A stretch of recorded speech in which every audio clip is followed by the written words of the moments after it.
ಓಂ ಶಾಂತಿ. ಅನ್ಗ Kannada YouTube ಚಾನೆಲ್ನ ಎಲ್ಲ ಆತ್ಮೀಯ ಸಹೋದರ ಸಹೋದರಿಯರಿಗೂ ಇಂದಿನ ಸಂಚಿಕೆಗೆ ಸ್ವಾಗತ. ನಿಮಗೂ ಕೂಡ ಯಾವತ್ತಾದ್ರೂ ಈ ರೀತಿ ಅನುಭವ ಆಗಿದೆಯಾ ಅಥವಾ ಈ ರೀತಿ ಪ್ರಶ್ನೆ ಬಂದಿದೆಯಾ ಮನಸ್ಸಿನಲ್ಲಿ? ನೀವು ಒಂದು ಚಿಕ್ಕ ಮಾತನ್ನ ಹೇಳಿರ್ತೀರಾ, ಒಂದು ಚಿಕ್ಕ ಪ್ರಶ್ನೆಯನ್ನ ಕೇಳಿರ್ತೀರಾ ಅಥವಾ ಏನೋ ಒಂದು ಹೇಳಿರ್ತೀರಾ ಅವ್ರಿಗೆ. ಅದಕ್ಕೆ ಅವರು ಮುಂದೆ ಇರುವಂತಹ ವ್ಯಕ್ತಿ ತುಂಬಾ ದೊಡ್ಡದಾಗಿ ರಿಯಾಕ್ಟ್ ಮಾಡಿರ್ತಾರೆ ಅಥವಾ ಪ್ರತಿಕ್ರಿಯೆ ನೀಡಿರ್ತಾರೆ. ಬಲೆ ಅದು ನೀವು ಯಾಕೆ ಲೇಟ್ ಆಗಿ ಬಂದ್ರಿ ಅಂತ ಕೇಳೋದಾದ್ರೂ ಆಗಿರ್ಬೋದು, ಇದು ಈ ರೀತಿ ಎಲ್ಲ ಈ ರೀತಿ ಮಾಡ್ಬೇಕಾಗಿತ್ತು ಅಂತ ಹೇಳೋದಾದ್ರೂ ಆಗಿರ್ಬೋದು, ಅಥವಾ ಈ ಕೆಲಸ ಸ್ವಲ್ಪ ಮಾಡ್ತೀರಾ ಅಂತ ಹೇಳ್ಬಿಟ್ಟು ಕೇಳೋದಾದ್ರೂ ಆಗಿರ್ಬೋದು. ಅದಕ್ಕೆ ಮುಂದೆ ಇರೋರು ಬಲೆಯವ್ರು ನಮ್ಮ ಪರಿವಾರದವ್ರಾದ್ರೂ ಆಗಿರ್ಬೋದು, ಅಥವಾ ಮಿತ್ರ ಸಂಬಂಧಿಗಳಾದ್ರೂ ಆಗಿರ್ಬೋದು, ಅಥವಾ ನಮ್ಮ ಜೊತೆ ಕೆಲಸ ಮಾಡೋರಾದ್ರೂ ಆಗಿರ್ಬೋದು, ತುಂಬಾ ದೊಡ್ಡದಾಗಿ ಪ್ರತಿಕ್ರಿಯೆಯನ್ನ ನೀಡ್ತಾರೆ. ಉದಾಹರಣೆಗೆ, ಇಡೀ ದಿನ ಮನೆಯಲ್ಲಿ ಕೆಲಸ ಮಾಡ್ತಾ ಇದ್ದೀರಾ. ಸೊ ನಿಮ್ಮ ಮನೆಯಲ್ಲಿ ಇರುವಂತವ್ರು ಆರಾಮಾಗಿ ರೆಸ್ಟ್ ಮಾಡ್ಕೊಂಡು ರಿಲ್ಯಾಕ್ಸ್ ಮಾಡ್ತಾ ಟಿವಿ ನೋಡ್ತಾ ಇದ್ದಾರೆ. ನೀವು ಅವ್ರಿಗೆ ಹೇಳ್ತೀರಾ, ನಾನೇ ಎಲ್ಲ ಮಾಡ್ತಾ ಇದ್ದೀನಿ, ಇದೊಂದು ಕೆಲಸ ಮಾಡಬಾರ್ದಾ ನೀವು ಅಂತ ಹೇಳ್ಬಿಟ್ಟು. ಅದಕ್ಕೆ ಅವ್ರು ಜೋರಾಗಿ ಕೋಪ ಮಾಡ್ಕೊಂಡ್ಬಿಟ್ಟು, ನಿಮ್ಗೆ ನಾನು 2 ನಿಮಿಷ ಫ್ರೀ ಆಗಿದ್ರೆ ಸಹಿಸ್ಕೊಳಕ್ಕೆ ಆಗೋದಿಲ್ಲ ಅಲ್ವಾ, ಯಾವಾಗ ನೋಡಿದ್ರೆ ಹಿಂಗೆ ಮಾಡ್ತೀರಾ, ನಾನು ಮನೆಯಲ್ಲೇ ಇರಬಾರ್ದು, ಯಾವಾಗ್ಲೂ ಕೆಲಸ ಮಾಡ್ತಾ ಇರ್ಬೇಕು, 2 ನಿಮಿಷ ರಿಲ್ಯಾಕ್ಸ್ ಮಾಡೋಣ ಅಂತಂದ್ರೆ ನಿಮ್ದು ಕಿರಿಕಿರಿ, ಈ ರೀತಿ ಜೋರಾಗಿ ರಿಯಾಕ್ಟ್ ಮಾಡ್ಬಿಡ್ತಾರೆ. ಅಥವಾ ಸೊ ಈ ರೀತಿ ಎಲ್ಲ ಈ ರೀತಿ ಮಾಡ್ಬೇಕಾಗಿತ್ತು ಅಂತ ನೀವು ಯಾರಿಗಾದ್ರೂ ಹೇಳಿದ್ರಿ ಅಂತಂದ್ರೆ, ನೆಕ್ಸ್ಟ್ ಟೈಮಿಂದ ಈ ಕೆಲಸ ನನಗೆ ಹೇಳ್ಬೇಡಿ, ನೀವೇ ಮಾಡ್ಕೊಳ್ಳಿ, ಯಾವಾಗ ನೋಡಿದ್ರು ಜಡ್ಜ್ ಮಾಡ್ತೀರಾ, ನಾನು ಮಾಡಿದ್ರಲ್ಲಿ ಎಲ್ಲಾನು ತಪ್ಪು ಕಂಡು ಹಿಡಿತೀರಾ, ಅದೇನು ಹೇಳ್ತಾರಲ್ವಾ, ಕಾಮಾಲೆ ಕಣ್ಣಿಗೆ ಕಾಣಿಸೋದೆಲ್ಲಾನು ಹಳದಿನಿ ಅಂತ, ಆ ರೀತಿ ಯಾವಾಗ್ಲೂ ಕೂಡ ನನ್ನಲ್ಲಿ ತಪ್ಪು ಕಂಡು ಹಿಡಿತಾನೆ ಇರ್ತೀರಾ ಅಂತ ದೊಡ್ಡದಾಗಿ ರಿಯಾಕ್ಟ್ ಮಾಡ್ತಾರೆ. ಏನಾದ್ರೂ ನೀವು ಸ್ವಲ್ಪ ಯಾಕೆ ಇಷ್ಟು ಲೇಟ್ ಆಗಿ ಬಂದ್ರಿ ಅಂತ ಹೇಳಿದ್ರಿ ಅಂತಂದ್ರೆ, ಹೊರಗಡೆ ಎಷ್ಟೊಂದು ಕೆಲಸ ಇರುತ್ತಂತಂದ್ರೆ ನಿಮ್ಗೇನ್ ಗೊತ್ತು, ಟ್ರಾಫಿಕ್ ಇರುತ್ತೆ, ಮಳೆ ಬರ್ತಾ ಇರುತ್ತೆ, ಬಿಸಿಲು ಇರ್ತಾ ಇರುತ್ತೆ, ಅಥವಾ ಯಾರೋ ಭೇಟಿ ಆಗ್ತಾರೆ, ಯಾವಾಗ್ಲೂ ಕರೆಕ್ಟ್ ಟೈಮಿಗೆ ಬರ್ಲಿಕ್ಕಾಗುತ್ತಾ, ಇನ್ಮೇಲಿಂದ ನಿಮ್ ಕೆಲಸ ಎಲ್ಲ ನನ್ಗೆ ಹೇಳ್ಬೇಡಿ, ಅಥವಾ ನಿಮ್ಗೇನಾದ್ರೂ ನನ್ನ ಮೇಲೆ ಅಷ್ಟೊಂದು ನಂಬಿಕೆ ಇಲ್ಲ ಅಂತಂದ್ರೆ ನೀವೇ ಫಾಲೋ ಮಾಡಿ ಅಂತ ಹೇಳ್ಬಿಟ್ಟು ತುಂಬಾ ದೊಡ್ಡದಾಗಿ ರಿಯಾಕ್ಟ್ ಮಾಡಿರ್ತಾರೆ. ಅಥವಾ ಯಾರು ಕಷ್ಟದಲ್ಲಿದ್ದಾರೆ ಅಂತ ನಾವು ಹಣ ಕೊಟ್ಟಿರ್ತೀವಿ, ಇಂಥ ಸಮಯದಲ್ಲಿ ಅವರು ಕೊಡ್ತೀನಿ ಅಂತ ಹೇಳಿರ್ತಾರೆ, ಆದ್ರೂ ಕೊಟ್ಟಿರೋದಿಲ್ಲ. ಸೊ ಯಾವಾಗ್ಲಾದ್ರೂ ಹೋಗ್ಬಿಟ್ಟು ಕೇಳಿದಾಗ ದೊಡ್ಡದಾಗಿ ರಿಯಾಕ್ಟ್ ಮಾಡ್ತಾರೆ. ಫ್ರೆಂಡ್ಶಿಪ್ ಸಂಬಂಧಿಕರಲ್ಲಿ ಹಣ ಕೊಟ್ಟಿದೀವಿ ಅಂತಂದ್ರೆ ಅಷ್ಟೊಂದು ತಾಳ್ಮೆ ಇಲ್ವಾ, ಫ್ರೆಂಡ್ಶಿಪ್ಗೋಸ್ಕರ ಅಷ್ಟು ಸಹನೆ ಮಾಡ್ಲಿಕ್ಕೆ ಆಗೋದಿಲ್ವಾ, ನಾನೆಲ್ಲಾದ್ರೂ ಹೊರಟೋಗ್ತೀನ, ಹೋದ್ರೆ ನೀವು ಹಣ ಕೊಟ್ಬಿಟ್ಟೆ ಹೋಗ್ತೀನಿ, ಅಷ್ಟು ವಿಶ್ವಾಸ ಇಲ್ವಾ ನಿಮ್ಗೆ ಅಂತ ದೊಡ್ಡದಾಗಿ ರಿಯಾಕ್ಟ್ ಮಾಡ್ತಾರೆ. ಈ ರೀತಿ ಯಾವ್ದಾದ್ರೂ ಒಂದು ಘಟನೆ ನೀವು ಕೂಡ ಅನುಭವ ಮಾಡಿರ್ಬೋದು. ಅವಾಗ ನಿಮ್ಗೆ ಅನ್ಸಿರ್ಬೋದು, ನಾನು ಏನ್ ಕೇಳ್ದೆ ಅಂತ ಇವ್ರು ಇಷ್ಟು ದೊಡ್ಡದಾಗಿ ಪ್ರತಿಕ್ರಿಯೆ ನೀಡ್ತಾ ಇದ್ದಾರೆ ಅಂತ ಹೇಳ್ಬಿಟ್ಟು. ಯಾಕೆ ಹಿಂಗೆ ಜನರು ರಿಯಾಕ್ಟ್ ಮಾಡ್ತಾರೆ? ನಮ್ಮ ಚಿಕ್ಕ ಪ್ರಶ್ನೆಗೆ, ಚಿಕ್ಕ ಹೇಳಿಕೆಗೆ ಇಷ್ಟೊಂದು ದೊಡ್ಡದಾಗಿ ಪ್ರತಿಕ್ರಿಯೆ ನೀಡ್ಲಿಕ್ಕೆ ಕಾರಣ ಏನು? ಆಧ್ಯಾತ್ಮಿಕ ಜ್ಞಾನ ಇದಕ್ಕೆ ಏನ್ ಹೇಳುತ್ತೆ ಅಂತಂದ್ರೆ, ನಾವು ಚೈತನ್ಯ ಶಕ್ತಿ ಆತ್ಮ ಆಗಿದ್ದೇವೆ. ನಮ್ಮ ಪ್ರತಿಯೊಂದು ವಿಚಾರ ನಾವು ಯಾರ ಬಗ್ಗೆ ರಚನೆ ಮಾಡ್ತಾ ಇದೀವಲ್ವಾ, ಆ ಎನರ್ಜಿ, ಆ ವಿಚಾರ ಅವರನ್ನ ಹೋಗಿ ತಲುಪುತ್ತೆ. ಇದನ್ನ ವಿಜ್ಞಾನ ಕೂಡ ಒಪ್ಪಿಕೊಂಡಿದೆ, ಟೆಲಿಪತಿ ಅಂತ ಹೇಳ್ಬಿಟ್ಟು.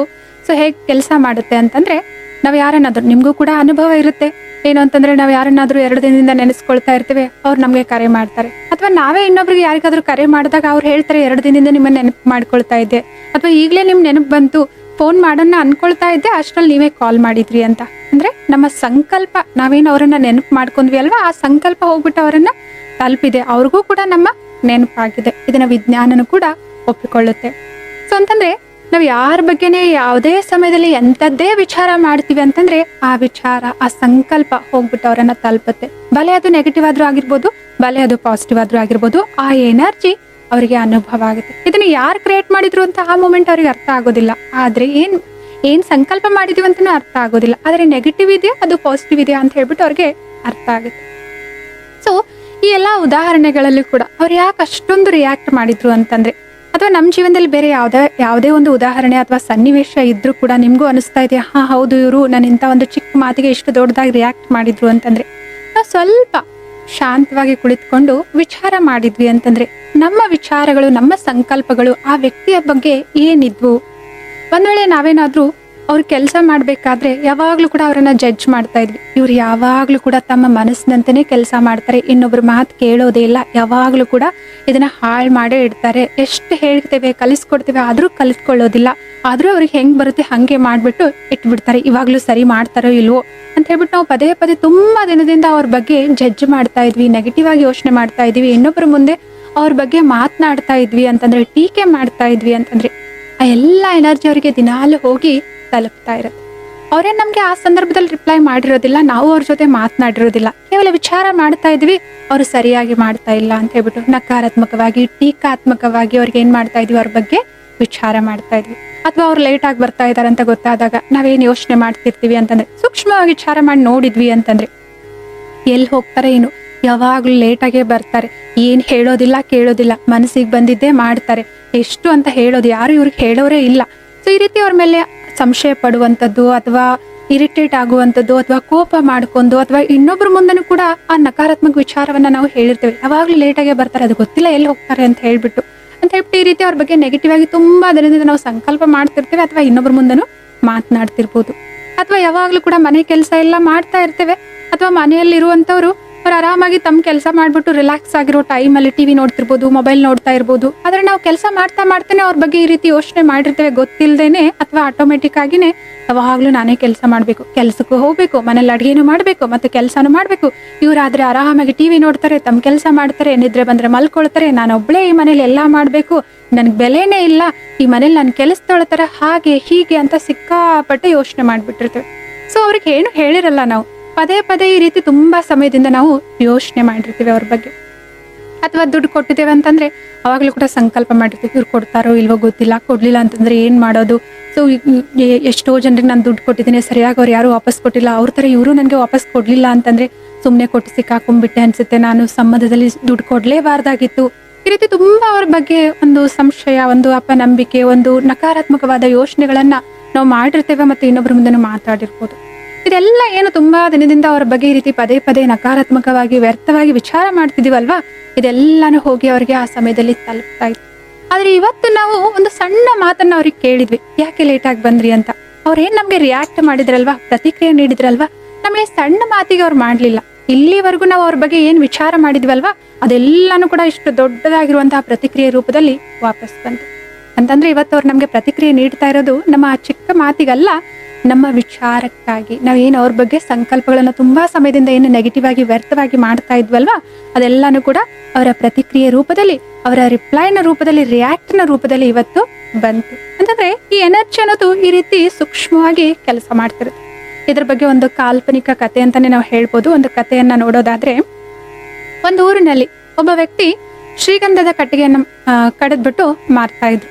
ಆ ಶ್ರೀಗಂಧದ ಕಟ್ಟಿಗೆ ಯಾವ್ದಕ್ಕೆ ಉಪಯೋಗ ಆಗ್ತಾ ಇತ್ತು ಅಂತಂದ್ರೆ, ಸುತ್ತಮುತ್ತ ಇರುವಂತಹ ರಾಜರು ಅಥವಾ ರಾಜಮನೆತನದವರು ಯಾರಾದ್ರೂ ಶರೀರ ಬಿಟ್ರು ಅಥವಾ ಸತ್ತೋದ್ರು ಅಂತಂದ್ರೆ ಅವರ ಶರೀರವನ್ನ ದಹನ ಮಾಡೋದಕ್ಕಾಗಿ ಆ ಶ್ರೀಗಂಧದ ಕಟ್ಟಿಗೆಯನ್ನ ಇವರಿಂದ ಕೊಂಡ್ಕೊಂಡು ಹೋಗ್ತಾ ಇದ್ರು. ತುಂಬಾ ದಿನದಿಂದ ಆ ವ್ಯಕ್ತಿ ವ್ಯಾಪಾರನೇ ಆಗಿರ್ಲಿಲ್ಲ. ಅದಕ್ಕೆ ಆ ವ್ಯಕ್ತಿಗೆ ಅವ್ರಿಗೆ ಗೊತ್ತಿಲ್ಲದೇನೆ ಆಟೋಮೆಟಿಕ್ ಆಗಿ ಆ ರೀತಿ ಸಂಕಲ್ಪ ಬರ್ಲಿಕ್ಕೆ ಶುರು ಆಯ್ತು, ಈ ಊರಿನ ರಾಜ ಶರೀರ ಬಿಟ್ರೆ ಅಥವಾ ತೀರ್ಕೊಂಡ್ರೆ ನನ್ ಕಟ್ಟಿಗೆ ವ್ಯಾಪಾರ ಆಗುತ್ತಲ್ವಾ, ನನ್ ತುಂಬಾ ಸಾಲ ಆಗ್ಬಿಟ್ಟಿದೆ ಅಲ್ವಾ, ಇದೆಲ್ಲ ನಾನು ತೀರಿಸ್ಕೊಂಡ್ಬಿಟ್ಟು ಸ್ವಲ್ಪ ಹಣಕಾಸಿನಿಂದ ನಾನು ಬೆಳಿಬಹುದಲ್ವಾ ಅಂತ ಹೇಳ್ಬಿಟ್ಟು ಪದೇ ಪದೇ ಅವ್ರಿಗೆ ಸಂಕಲ್ಪ. ಯಾಕೆಂದ್ರೆ ಸಾಲ ಮಾಡ್ತಾ ಇದ್ರೆ ದಿನನಿತ್ಯ ಜೀವನ ನಡೆಸ್ಬೇಕಲ್ವಾ, ಬಡತನ ಕಾಡ್ತಾ ಇದೆ, ಪರಿವಾರ ನೋಡ್ಕೊಳ್ಬೇಕು, ವ್ಯಾಪಾರ ಆಗ್ತಾ ಇಲ್ಲ. ಸೊ ಅವ್ರ ಉದ್ಯೋಗನೇ ಏನಾಗಿದೆ, ಕಟ್ಟಿಗೆ ಮಾರೋದಾಗಿದೆ. ಆ ಕಟ್ಟಿಗೆನೂ ಏನಕ್ಕೋಸ್ಕರ ಮಾರ್ತಾರೆ, ಯಾರಾದ್ರೂ ರಾಜರುಗಳು, ಸುತ್ತಮುತ್ತ ಇರೋ ರಾಜರುಗಳು ಶರೀರ ಬಿಟ್ರೆ ಅಥವಾ ರಾಜಮನೆತನದವ್ರು ಯಾರಾದ್ರೂ ಶರೀರ ಬಿಟ್ರೆ ಅವಾಗ ಮಾತ್ರ ಅವ್ರಿಗೆ ಸೇಲ್ ಆಗುತ್ತೆ. ಸೊ ಆ ವ್ಯಕ್ತಿ ಈ ರೀತಿ ಸಂಕಲ್ಪ ಮಾಡ್ತಾ ಇದ್ರು, ಈ ಊರಿನ ರಾಜ ಸತ್ತೋದ್ರೆ ನನ್ ಕಟ್ಟಿಗೆ ಸೇಲ್ ಆಗುತ್ತಲ್ಲ, ನನ್ ಕಷ್ಟ ಎಲ್ಲ ದೂರ ಆಗುತ್ತಲ್ಲ ಅಂತ ಹೇಳ್ಬಿಟ್ಟು ಈ ರೀತಿ ಎಷ್ಟೋ ಸಮಯದಿಂದ ಅವರು ಯೋಚನೆ ಮಾಡ್ತಾ ಇದ್ದಾರೆ. ಒಂದ್ಸಲ ಆ ಊರಿನ ರಾಜ ಅವ್ರದ್ದು ಯಾವ್ದೋ ಒಂದು ಶುಭ ಕಾರ್ಯ ಇತ್ತು ಅಂತ ಹೇಳ್ಬಿಟ್ಟು ಊರಿನ ಜನರಿಗೆ ಎಲ್ರಿಗೂ ಕೂಡ ದಾನ ಕೊಡ್ಬೇಕು, ಊಟ ಹಾಕಿಸ್ಬೇಕು ಅಂತ ಹೇಳ್ಬಿಟ್ಟು ಎಲ್ಲಾ ಕಡೆ ಡಂಗುರ ಹೊಡಿತಾರೆ.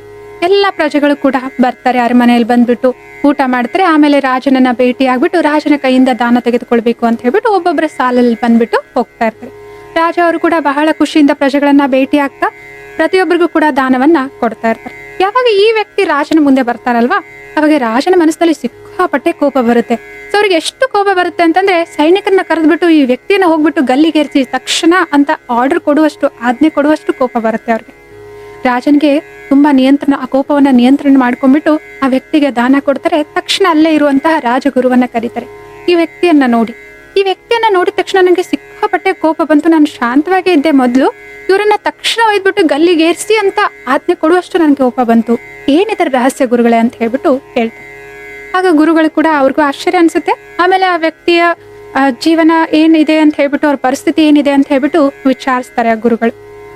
ಸೊ ಗೊತ್ತಾಗುತ್ತೆ ಅವ್ರಿಗೆ, ಶ್ರೀಗಂಧದ ಕಟ್ಟಿಗೆ ವ್ಯಾಪಾರಿಯಾಗಿದ್ದಾರೆ, ಅವ್ರ ಕಟ್ಟಿಗೆ ವ್ಯಾಪಾರ ಕೇವಲ ರಾಜರು ಅಥವಾ ರಾಜರ ಮನೆತನದವ್ರು ಯಾರಾದ್ರೂ ಶರೀರ ಬಿಟ್ರೆ ಮಾತ್ರ ಅದು ಸೇಲ್ ಆಗುತ್ತೆ, ಅವಾಗ್ಲೇ ಅವ್ರ ಜೀವನಕ್ಕೆ ಒಂದು ಆಧಾರ, ದುಡ್ಡು ಸಿಗುತ್ತೆ ಅವ್ರಿಗೆ ಅಂತ ಹೇಳ್ಬಿಟ್ಟು. ಸೊ ಅವ್ರ ಆ ವ್ಯಕ್ತಿಯನ್ನ ಭೇಟಿ ಆಗ್ಬಿಟ್ಟು ಮಾತನಾಡ್ತಾರೆ. ನಿಮ್ಮ ಯೋಚನೆ, ವರ್ತಮಾನದಲ್ಲಿ ನಿಮ್ಮ ಪರಿಸ್ಥಿತಿ ಏನಿದೆ, ಏನಾದ್ರೂ ನಿಮಗೆ ಸಂಕಲ್ಪ ನಡೀತಾ ಇದೆಯಾ, ಏನ್ ಕಷ್ಟ ಏನಿದೆ ಅಂತ ಹೇಳ್ಬಿಟ್ಟು ಆ ವ್ಯಕ್ತಿಯನ್ನ ಕೂತ್ಕೊಂಡು ಮಾತನಾಡ್ಬೇಕಾದ್ರೆ ಆ ವ್ಯಕ್ತಿ ಮಾತಾಡ್ತಾ ಹೇಳ್ತಾರೆ, ನನಗೆ ತುಂಬಾ ದಿನದಿಂದ ವ್ಯಾಪಾರ ಇಲ್ಲ, ನನ್ನ ಮನಸ್ಸಿನಲ್ಲಿ ಈ ರೀತಿ ಸಂಕಲ್ಪ ಬರ್ತಾ ಇತ್ತು, ತುಂಬಾ ಕಷ್ಟ ಪಡ್ತಾ ಇದ್ದೆ. ಸೊ ಈ ಊರಿನ ರಾಜ ಸತ್ತೋದ್ರೆ ನನ್ನ ಕಟ್ಟಿಗೆ ಸೇಲ್ ಆಗುತ್ತಲ್ಲ, ಕಷ್ಟ ಎಲ್ಲ ದೂರ ಆಗುತ್ತಲ್ಲ ಅಂತ ಹೇಳ್ಬಿಟ್ಟು ಇಂಥ ಸಂಕಲ್ಪಗಳು ಬರ್ತಾ ಇದ್ವು ಅಂತ ಹೇಳ್ಬಿಟ್ಟು ಹೇಳ್ತಾರೆ. ಆಗ ರಾಜಗುರು ಅವ್ರಿಗೆ ಅರ್ಥ ಆಗುತ್ತೆ ಅಲ್ಲ. ಅಂತಂದ್ರೆ ಇಲ್ಲಿ ಕತೆ, ಇದು ಕಾಲ್ಪನಿಕ ಕತೆ ಆದ್ರೂ ಕೂಡ ಇದರಿಂದ ಏನ್ ಅರ್ಥ ಆಗ್ತಾ ಇದೆ ಅಂತಂದ್ರೆ, ಆ ವ್ಯಕ್ತಿಯ ಸಂಕಲ್ಪ ಇಷ್ಟು ದಿನದಿಂದ ಏನ್ ಮಾಡ್ತಾ ಇದ್ರಲ್ಲ ಅದು ಬಂದ್ಬಿಟ್ಟು ರಾಜನಿಗೆ ತಲುಪ್ತಾ ಇತ್ತು, ಅದು ಸಂಗ್ರಹ ಆಗ್ತಾ ಇತ್ತು. ಆದ್ರೆ ವ್ಯಕ್ತಿ ಯಾವಾಗ ಮುಂದೆ ಬಂದ್ರಲ್ಲ, ರಾಜನ್ಗೂ ಕೂಡ ಅಷ್ಟು ಆ ವ್ಯಕ್ತಿ ಕ್ರಿಯೇಟ್ ಮಾಡಿರೋ ವಿಚಾರಕ್ಕೆ ಒಂದೇ ಸಲ ಪ್ರತಿಕ್ರಿಯೆಯಲ್ಲಿ ಏನ್ ಬಂತು, ಇವರನ್ನು ಕೂಡ ಗಲ್ಲಿ ಏರಿಸಿ ಅಂತ ಹೇಳುವಷ್ಟು ಕೋಪ ಬಂದ್ಬಿಡ್ತು. ಅಂತಂದ್ರೆ ನಮ್ಮ ಸಂಕಲ್ಪಗಳಲ್ಲಿ ಒಂದು ರಚನಾತ್ಮಕವಾದ ಶಕ್ತಿ ಇದೆ. ಅದನ್ನ ನಾವು ಯಾರಿಗೋಸ್ಕರ ಕ್ರಿಯೇಟ್ ಮಾಡ್ತೀವಲ್ವಾ, ಅವ್ರು ಎಷ್ಟೇ ದೂರದಲ್ಲಿ ಇದ್ರೂ ಕೂಡ ಹೋಗ್ಬಿಟ್ಟು ಅವ್ರಿಗೆ ಅದು ತಲುಪುತ್ತೆ. ಹೇಗೆ ಒಂದು ಫೋನ್ ನಂಬರ್ನ ನಾವು ಡಯಲ್ ಮಾಡ್ತೀವಿ ಅಂತಂದ್ರೆ, ಸೊ ಆ ವ್ಯಕ್ತಿಗೆ ಹೋಗ್ಬಿಟ್ಟು ರಿಂಗ್ ಆಗುತ್ತಲ್ವಾ, ಆ ವ್ಯಕ್ತಿಗೆ ಹೋಗ್ಬಿಟ್ಟು ಕರೆ ತಲುಪುತ್ತೆ ಅಲ್ವಾ. ಹೇಗೆ ಒಂದು ಕರೆಕ್ಟ್ ಆಗಿರೋ ಅಡ್ರೆಸ್ಸನ್ನ ಬರೆದ್ಬಿಟ್ಟು ನಾವು ಪೋಸ್ಟ್ ಮಾಡ್ತೀವಿ ಅಂತಂದ್ರೆ ಹೋಗ್ಬಿಟ್ಟು ಅದೇ ಅಡ್ರೆಸ್ಗೆ ಆ ಪೋಸ್ಟ್ ತಲುಪುತ್ತಲ್ವಾ. ಹಾಗೇನೆ ನಾವು ಯಾವ ವ್ಯಕ್ತಿಯ ಪ್ರತಿ ಏನ್ ಸಂಕಲ್ಪ ಮಾಡ್ತಾ ಇದೀವಲ್ವಾ, ಆ ವ್ಯಕ್ತಿಗೆ ಅವಶ್ಯವಾಗಿ ಹೋಗಿ ಆ ಎನರ್ಜಿ, ಸಂಕಲ್ಪದ ಸೂಕ್ಷ್ಮ ಶಕ್ತಿಯ ಎನರ್ಜಿ ಕಂಪನಗಳ ರೂಪದಲ್ಲಿ ಅವ್ರಿಗೆ ಹೋಗ್ಬಿಟ್ಟು ತಲುಪುತ್ತೆ. ಮತ್ತು ಅವ್ರ ಮನಸ್ಸಿನಲ್ಲಿ ಕೂಡ ಅದೇ ರೀತಿಯ ವಿಚಾರಗಳು ನಮ್ಮ ಪ್ರತಿ ಉತ್ಪತ್ತಿ ಆಗ್ಲಿಕ್ಕೆ ಸ್ಟಾರ್ಟ್ ಆಗುತ್ತೆ. ಯಾವಾಗ ಸಂದರ್ಭ ಸಿಚುವೇಶನ್ ಬಂದಾಗ ಅದೇನಾಗುತ್ತೆ, ಮ್ಯಾನಿಫೆಸ್ಟ್ ಆಗಿ ಅಥವಾ ನಮ್ಮ ಕರ್ಮಗಳಲ್ಲಿ, ನಮ್ಮ ಭಾವನೆಗಳಲ್ಲಿ ಅದೇನಾಗುತ್ತೆ, ವ್ಯಕ್ತ ಆಗುತ್ತೆ. ಅಂತಂದ್ರೆ ನಾನು ಇನ್ನೊಬ್ಬರ ಬಗ್ಗೆ ಯಾವಾಗ್ಲೂ ಕೂಡ ದ್ವೇಷ, ಈರ್ಷ್ಯ ತುಂಬಿದ ವಿಚಾರಗಳನ್ನ ಮಾಡ್ತಾ ಇದ್ದೆ ಅಂತಂದ್ರೆ, ಗೊತ್ತಿಲ್ದೇನೆ ಈ ಸಮಯದಲ್ಲಿ ಅವ್ರು ನಮ್ಮ ಬಗ್ಗೆ ಒಳ್ಳೆಯ ಅಭಿಪ್ರಾಯದಲ್ಲಿ ಇರ್ಬೋದು, ಗೊತ್ತಿಲ್ದೇನೆ ಅವ್ರ ಮನಸ್ಸಿನಲ್ಲಿ ಕೂಡ ಅವ್ರಿಗೂ ಕೂಡ ಪ್ರಚೋದನೆ ಆಗುತ್ತೆ, ಟ್ರಿಗರ್ ಆಗುತ್ತೆ, ನಮ್ಮ ಪ್ರತಿ ದ್ವೇಷ, ಅಸೂಹೆ ತುಂಬಿರುವಂತಹ, ಈರ್ಷ್ಯೆ ತುಂಬಿರುವಂತಹ ವಿಚಾರಗಳು ಉತ್ಪತ್ತಿ ಆಗೋದಕ್ಕಾಗಿ. ಸೊ ಆದ್ರಿಂದ ನಾವ್ ಯಾವತ್ತೂ ಕೂಡ ಈ ರೀತಿ ಹೇಳಲಿಕ್ಕೆ ಸಾಧ್ಯನೇ ಇಲ್ಲ. ನನ್ನ ಮನಸ್ಸಿನಲ್ಲಲ್ವಾ ನಾನು ಯೋಚನೆ ಮಾಡ್ತಿರೋದು, ಯಾರಿಗ್ ಗೊತ್ತಾಗುತ್ತೆ ಅಥವಾ ಆ ವ್ಯಕ್ತಿಗೆ ಏನ್ ಗೊತ್ತಾಗುತ್ತೆ ಅಂತ ಹೇಳ್ಬಿಟ್ಟು. ಆದ್ರೆ ಇಲ್ಲಿ ಎನರ್ಜಿ ಅನ್ನೋದು ಕೆಲಸ ಮಾಡ್ತಾ ಇದೆ. ವಾಸ್ತವಿಕವಾಗಿ ಈ ಜಗತ್ತು ನಾವು ಕಣ್ಣಿಗೆ ಕಾಣಿಸುವಷ್ಟು ಸ್ಥೂಲವಾದದ್ದು ಅಷ್ಟೇ ಅಲ್ಲ, ಇದಕ್ಕೆ ocean of vibration, ocean of energy ಅಂತಾನು ಕೂಡ ಹೇಳ್ತಾರೆ. ಅಂತಂದ್ರೆ ಇಲ್ಲೆಲ್ಲಾನು ಕೂಡ ಎನರ್ಜಿಯ ರೂಪದಲ್ಲಿ, ವೈರ್ಲೆಸ್ ಕನೆಕ್ಷನ್ ರೂಪದಲ್ಲಿ ಕೆಲಸ ಮಾಡ್ತಾ ಇದೆ. ಸೊ ಹಾಗಿದ್ರೆ ನಮ್ಮ ಮನಸ್ಸಿನ ಕಡೆಗೆ, ನಮ್ಮ ಸಂಕಲ್ಪಗಳ ಕಡೆಗೆ ಎಷ್ಟು ಗಮನ ಹರಿಸ್ಬೇಕಾಗಿದೆ ಅಲ್ವಾ. ಯಾವುದು ಮಾತಾಡ್ಲಿಕ್ಕೆ ಯೋಗ್ಯ ಇಲ್ಲ ಅಲ್ವಾ, ಅಂಥದ್ದು ಯೋಚನೆ ಮಾಡೋದಕ್ಕೂ ಕೂಡ ಯೋಗ್ಯ ಇಲ್ಲ. ಅದಕ್ಕೋಸ್ಕರ ನಮ್ಮ ಮನಸ್ಸಿನ ಕಡೆಗೆ ಗಮನ ಕೊಡೋದು ಬಹಳ ಮುಖ್ಯ ಆಗಿದೆ. ಹಾಗಿದ್ರೆ ಯಾವ ರೀತಿ ವಿಚಾರಗಳಿರ್ಬೇಕು? ವಿಚಾರಗಳಲ್ಲಿ ಕೂಡ 4 ಬಗೆಯ ವಿಚಾರಗಳಿದಾವೆ. ಸಕಾರಾತ್ಮಕವಾದ ವಿಚಾರ, ನ್ಯೂಟ್ರಲ್ ಆಗಿರುವಂತಹ ವಿಚಾರ, ನಕಾರಾತ್ಮಕವಾಗಿರುವಂತಹ ವಿಚಾರ ಮತ್ತು ವ್ಯರ್ಥವಾದ ವಿಚಾರಗಳು, ಸಂಕಲ್ಪಗಳು. ವ್ಯರ್ಥವಾದ ವಿಚಾರಗಳು, ನಕಾರಾತ್ಮಕವಾದ ವಿಚಾರಗಳು ಆತ್ಮನ ಶಕ್ತಿಯನ್ನ ನಷ್ಟ ಮಾಡ್ತಿರ್ತವೆ. ಇದರಿಂದ ಯಾವ ರಿಸಲ್ಟ್ ಕೂಡ ನಮಗೂ ಇಲ್ಲ, ಇನ್ನೊಬ್ರಿಗೂ ಕೂಡ ಇಲ್ಲ. ನ್ಯೂಟ್ರಲ್ ಆಗಿರುವಂತಹ ಅಂತಂದ್ರೆ ತಟಸ್ಥ, ಅದರಿಂದ ಲಾಭನೂ ಇಲ್ಲ, ಆ ವಿಚಾರದಿಂದ ಅದರಿಂದ ನಷ್ಟನೂ ಇಲ್ಲ. ಉದಾಹರಣೆಗೆ ಈ ಟೈಮ್ಗೆ ಇವ್ರಿಗೆ ಕರೆ ಮಾಡ್ಬೇಕು, ಈ ಟೈಮ್ಗೆ ಮೀಟಿಂಗ್ ಇದೆ, ಜಸ್ಟ್ ಇನ್ಫಾರ್ಮೇಟಿವ್ ಅಷ್ಟೇನ, ಅದರಿಂದ ಲಾಭನೂ ಇಲ್ಲ, ನಷ್ಟನೂ ಇಲ್ಲ. ನ್ಯೂಟ್ರಲ್, ತಟಸ್ಥ, ಅದರಿಂದ ಏನು ಎನರ್ಜಿ ಖರ್ಚು ಆಗಲ್ಲ, ಎನರ್ಜಿ ನಮ್ದು ಗಳಿಕೆನೂ ಆಗೋದಿಲ್ಲ. ಸಕಾರಾತ್ಮಕವಾದ ವಿಚಾರಗಳನ್ನ ಮಾಡಿದ್ವಿ ಅಂತಂದ್ರೆ ಎನರ್ಜಿ ಜಮಾ ಆಗ್ಲಿಕ್ಕೆ ಶುರು ಆಗುತ್ತೆ, ಆತ್ಮನ ಎನರ್ಜಿ ಜಾಸ್ತಿ ಆಗ್ಲಿಕ್ಕೆ ಪ್ರಾರಂಭ ಆಗುತ್ತೆ. ಹೇಗೆ ನಾವು ಶಾರೀರಿಕ ರೂಪದಲ್ಲಿ ನೋಡಿದ್ವಿ ಅಂತಂದ್ರೆ, ಯಾವ ವ್ಯಕ್ತಿ ತುಂಬಾ ಜೋರಾಗಿ ಕಂಟಿನ್ಯೂಸ್ ಆಗಿ ತುಂಬಾ ಸಮಯದಿಂದ ಮಾತಾಡ್ತಾನೆ ಇರ್ತಾರೆ ಅಂತಂದ್ರೆ ಶಾರೀರಿಕ ಎನರ್ಜಿ ಖರ್ಚಾಗ್ತಾ ಇದೆ ಅಲ್ವಾ, ನಷ್ಟ ಆಗ್ತಾ ಇದೆ ಅಲ್ವಾ, ಸುಸ್ತಾಗ್ತಾರಲ್ವಾ, ಆಯಾಸ ಆಗುತ್ತೆ ಅಲ್ವಾ ಅವ್ರಿಗೆ. ಹಾಗೇನೆ ಕಂಟಿನ್ಯೂಸ್ ಆಗಿ ನಾವು ನಕಾರಾತ್ಮಕವಾಗಿ, ವ್ಯರ್ಥವಾಗಿ, ಸ್ವಯಂನ ಬಗ್ಗೆ ಆದ್ರೂ ಆಗಿರ್ಬೋದು, ಇನ್ನೊಬ್ಬರ ಬಗ್ಗೆ ಆದ್ರೂ ಆಗಿರ್ಬೋದು, ಪರಿಸ್ಥಿತಿಗಳ ಬಗ್ಗೆ ಆದ್ರೂ ಆಗಿರ್ಬೋದು, ಕಂಟಿನ್ಯೂಸ್ ಆಗಿ ನಾವು ವಿಚಾರಗಳನ್ನ ಮಾಡ್ತಾ ಇದೀವಿ ಅಂತಂದ್ರೆ ನಾವು ಗಮನಿಸಿರ್ತೇವೆ, ನಕಾರಾತ್ಮಕ ಮತ್ತು ವ್ಯರ್ಥ ವಿಚಾರಗಳು ಯಾವಾಗ್ಲೂ ಫಾಸ್ಟ್ ಆಗಿರ್ತವೆ. ಸಕಾರಾತ್ಮಕವಾಗಿ ನಾವು ಯೋಚನೆ ಮಾಡ್ತಾ ಇದೀವಿ ಅಂತಂದ್ರೆ ತುಂಬಾ ಸ್ಪೀಡ್ ಕಡಿಮೆ ಇರುತ್ತೆ ಅವುಗಳದ್ದು. ಉದಾಹರಣೆಗೆ ನಾವು ಯಾರ ಬಗ್ಗೆ ಆದ್ರೂ ಅವ್ರಿಗೆ ಒಳ್ಳೇದಾಗ್ಲಿ ಅಂತ ಹಾರೈಸ್ತಾ ಇದೀವಿ ಅಥವಾ ದೇವರ ಹತ್ರ ಪ್ರಾರ್ಥನೆ ಮಾಡ್ತಾ ಇದೀವಿ ಅಂತಂದ್ರೆ ಸ್ಲೋ ಆಗಿ ವಿಚಾರ ಮಾಡ್ತೇವೆ. ಆದ್ರೆ ಯಾರಿಗಾದ್ರೂ ಬೈತಾ ಇದೀವಿ, ಅವ್ರ ಬಗ್ಗೆ ಈರ್ಷ್ಯಾ ದ್ವೇಷದಲ್ಲಿ ಇದ್ದೇವೆ, ಕೋಪ ಬಂದಿದೆ ಅಂತಂದ್ರೆ ಎಷ್ಟು ಫಾಸ್ಟ್ ಆಗಿ ವಿಚಾರಗಳು ನಡೀತವೆ. ಅಂತಂದ್ರೆ ವ್ಯರ್ಥ ಮತ್ತು ನಕಾರಾತ್ಮಕವಾದ ವಿಚಾರಗಳ ಸ್ಪೀಡು ಜಾಸ್ತಿ ಇರುತ್ತೆ. ನಾವ್ ಯಾಕೆ ಇವುಗಳನ್ನ ನಿಯಂತ್ರಣ ಮಾಡಬೇಕು, ಯಾಕೆ ಇವುಗಳ ಕಡೆಗೆ ಗಮನ ಕೊಡ್ಬೇಕು ಅಂತಂದ್ರೆ, ಹೇಗೆ ಒಂದು ಕಾಡಿನಲ್ಲಿ ಒಂದು ಮರ ಇನ್ನೊಂದಕ್ಕೆ ಘರ್ಷಣೆ ಆಗ್ಬಿಟ್ಟು ತಾಗ್ಬಿಟ್ಟು ಘರ್ಷಣೆಯಾಗಿ ಬೆಂಕಿ ಉತ್ಪತ್ತಿಯಾಗಿ ಆ 2 ಮರ ಸುಟ್ಟು ಭಸ್ಮ ಆಗ್ಬಿಡ್ತವೆ, ಸಮಾಪ್ತಿ ಆಗ್ಬಿಡ್ತವೆ. ಹಾಗೇನೆ ನಮ್ಮ ಮನಸ್ಸಿನಲ್ಲಿ ಉತ್ಪತ್ತಿ ಆಗ್ತಾ ಇರುವಂತಹ ಈ ನಕಾರಾತ್ಮಕ ವ್ಯರ್ಥ ಸಂಕಲ್ಪಗಳ ಕಡೆಗೆ ನಾವು ಗಮನ ಕೊಡ್ಲಿಲ್ಲ ಅಂತಂದ್ರೆ ಒಂದು ಸಂಕಲ್ಪ ಇನ್ನೊಂದು ಸಂಕಲ್ಪಕ್ಕೆ ಘರ್ಷಣೆ ಆಗ್ಬಿಟ್ಟು ಅಲ್ಲಿ ವಿಕಾರದ ಉತ್ಪತ್ತಿ ಆಗತ್ತೆ. ಅಂತಂದ್ರೆ ವಿಚಾರ ಮಾಡ್ತಾ ಮಾಡ್ತಾ ದ್ವೇಷ ಆದ್ರೂ ಉತ್ಪತ್ತಿ ಆಗುತ್ತೆ, ಈರ್ಷ್ಯ ಆದ್ರೂ ಉತ್ಪತ್ತಿ ಆಗುತ್ತೆ, ತಿರಸ್ಕಾರದ ಭಾವನೆ ಆದ್ರೂ ಉತ್ಪತ್ತಿ ಆಗುತ್ತೆ, ಅಥವಾ ಕೋಪ ಆದ್ರೂ ಬರುತ್ತೆ, ಅಥವಾ ಲೋಭ ಆದ್ರೂ ಬರುತ್ತೆ, ಅಹಂಕಾರ ಆದ್ರೂ ಬರುತ್ತೆ. ಈ ರೀತಿ ವ್ಯರ್ಥ ವಿಚಾರಗಳ ಕಡೆಗೆ, ನೆಗೆಟಿವ್ ವಿಚಾರಗಳ ಕಡೆಗೆ ನಾವು ಗಮನ ಕೊಟ್ಟು ನಿಯಂತ್ರಣ ಮಾಡಲಿಲ್ಲ ಅಂತಂದ್ರೆ ನಮ್ಮಲ್ಲಿ ಏನಾಗುತ್ತೆ, ವಿಕಾರದ ಭಾವನೆ ಉತ್ಪತ್ತಿ ಆಗುತ್ತೆ. ಸೊ ಅದಕ್ಕೋಸ್ಕರ ಮತ್ತು ಆಂತರಿಕ ಶಕ್ತಿ, ನಮ್ಮ ಆಂತರಿಕ ಶಕ್ತಿಯ ಸೋರುವಿಕೆ ಈ ನಕಾರಾತ್ಮಕ ವ್ಯರ್ಥ ವಿಚಾರಗಳಿಂದ ಆಗುತ್ತೆ. ಎಷ್ಟೋ ಬಾರಿ ಅನ್ಕೊಂತಿರ್ತೀವಿ, ಏನಂತ ದೊಡ್ಡ ಕೆಲಸ ಮಾಡಿಲ್ಲ ಇವತ್ತು, ಆದ್ರೂ ಸುಸ್ತಾಗ್ತಾ ಇದೆ, ನನಗೆ ಆಯಾಸ ಆಗ್ತಾ ಇದೆ, ಬುದ್ಧಿ ಕೆಲಸನೇ ಮಾಡ್ತಾ ಇಲ್ಲ ಅಂತ ಹೇಳ್ಬಿಟ್ಟು.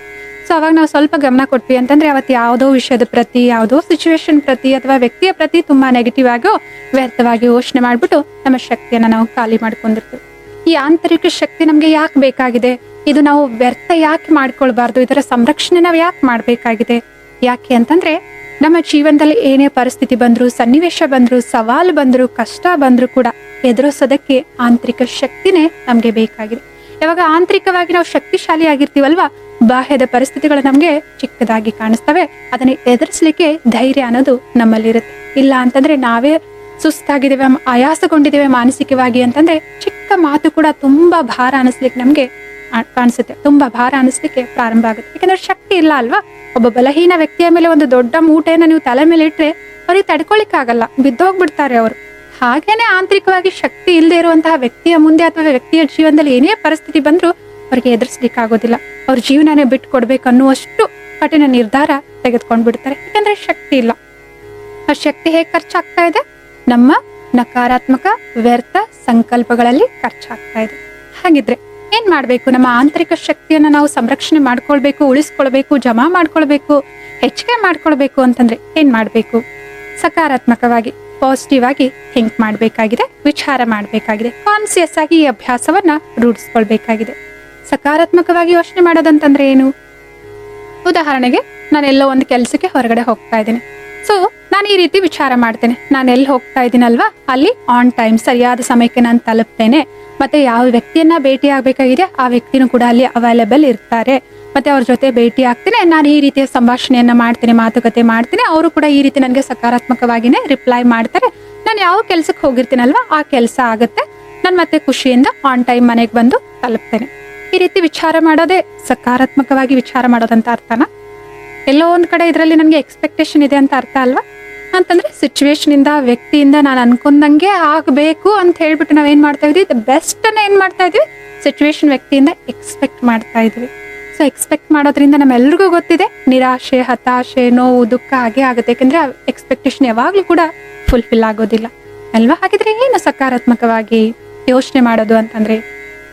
ಸಕಾರಾತ್ಮಕವಾಗಿ ಯೋಚನೆ ಮಾಡೋದು ಅಂತಂದ್ರೆ ಪ್ರತಿಯೊಂದು ಸನ್ನಿವೇಶದಲ್ಲಿ, ಪ್ರತಿಯೊಂದು ಸಂದರ್ಭದಲ್ಲಿ, ಪರಿಸ್ಥಿತಿಯಲ್ಲಿ ಕೂಡ, ವ್ಯಕ್ತಿಗಳ ಬಗ್ಗೆನೂ ಕೂಡ ಸರಿಯಾದದ್ದನ್ನೇ ಯೋಚನೆ ಮಾಡೋದು. ಏನೇ ಪರಿಸ್ಥಿತಿ ಇರ್ಲಿ ಅದು, ಅವಾಗ ಸರಿಯಾದದ್ದನ್ನೇ ಯೋಚನೆ ಮಾಡೋದು. ಒಂದ್ ವೇಳೆ ನಾನು ನಡೀತಾ ಹೋಗ್ತಾ ಇದ್ದೀನಿ, ಗಾಡಿ ಎಲ್ಲಾದ್ರೂ ಹೋಗ್ತಿರ್ಬೋದು, ನಡೆದ್ಕೊಂಡಾದ್ರೂ ಹೋಗ್ತಿರ್ಬೋದು, ಕಾಲ್ ಜಾರಿನೋ ಅಥವಾ ಆಕ್ಸಿಡೆಂಟ್ ಆಗಿನೋ ಬಿದ್ದೋಗ್ಬಿಡ್ತಾನೆ. ಗಾಯ ಆಯ್ತು, ನೋವಾಗ್ತಿದೆ, ದುಃಖ ಆಗ್ತಿದೆ, ಹಿಂಗ ಆಗ್ಬಾರ್ದಾಗಿತ್ತಲ್ಲ ಅಂತ ಅನಿಸ್ತಾ ಇದೆ. ಯಾಕಂದ್ರೆ ಯಾವ್ದೋ ಕೆಲ್ಸಕ್ಕಾಗಿ ನಾನು ಹೋಗ್ತಾ ಇದ್ದೆ, ಆ ಕೆಲಸನೂ ನಿಂತೋಯ್ತು. ಇಲ್ಲೇನ್ ಸರಿಯಾದದ್ದಾಯ್ತು? ಹಾಗಿದ್ರೆ ಇಲ್ಲೇನ್ ನಾನು ಪಾಸಿಟಿವ್ ಥಿಂಕ್ ಮಾಡ್ಬೇಕಾಗಿದೆ? ಹಾಗಿದ್ರೆ ಇಲ್ಲಿ ಕೂಡ ಸರಿಯಾಗಿದ್ದೇ ಆಗಿದೆ, ಇಲ್ಲಿ ಕೂಡ ನಾನು ಸಕಾರಾತ್ಮಕವಾಗಿನೇ ಯೋಚನೆ ಮಾಡ್ಬೇಕಾಗಿದೆ. ಯಾಕೆ ಅಂತಂದ್ರೆ ಈ ಸೃಷ್ಟಿಯಲ್ಲಿ ಒಂದು ಅಕ್ಯುರೇಟ್ ಆಗಿರುವಂತಹ ನಿಯಮ, ಕರ್ಮದ ಸಿದ್ಧಾಂತ ಕೆಲಸ ಮಾಡ್ತಾ ಇದೆ. ಈ ಸಮಯದಲ್ಲಿ ನಾನೇನ್ ಬಿದ್ದೆ ಅಲ್ವಾ, ಇದು ಹೀಗೆ ಆಗ್ಬೇಕಾಗಿತ್ತು, ಇದೇ ಸರಿಯಾದ ಸನ್ನಿವೇಶ ಇಲ್ಲಿ ಆಗಿತ್ತು.